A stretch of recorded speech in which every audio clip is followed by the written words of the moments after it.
peux recevoir la grâce de Dieu en vain. C'est très dangereux. C'est-à-dire Dieu te protège, Dieu te donne la grâce de la vie, le souffle de vie, la santé, la sécurité et tout, et tu passes tout ça à tourner en rond. Tu prends toute cette grâce-là à ne rien faire, à te complaire. La complaisance, c'est pas bon. Quand quelqu'un est complaisant, il faut être sévère contre toi-même. Si tu vas aller loin dans la vie, si tu veux grandir, tu vas accomplir de grandes choses. Sois rigoureux. Il faut t'imposer une discipline personnelle. J'ai remarqué que les gens sont souvent très sévères quand il s'agit de parler d'autres personnes. Mais quand il s'agit de les apprécier, de se juger soi-même, beaucoup sont complaisants, tu es trop tolérant envers toi-même. Oui, quand c'est les autres que tu mets la barre très haut, tu es très exigeant, tu es vraiment très sévère.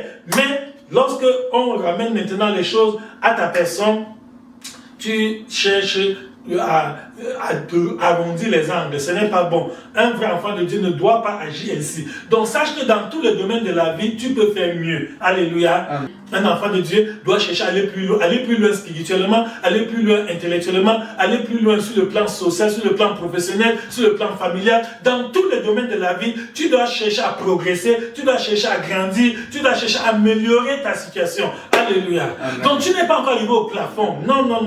Faut pas avoir cette mentalité de non, ça va, ça suffit. Non, Dieu veut que tu améliores.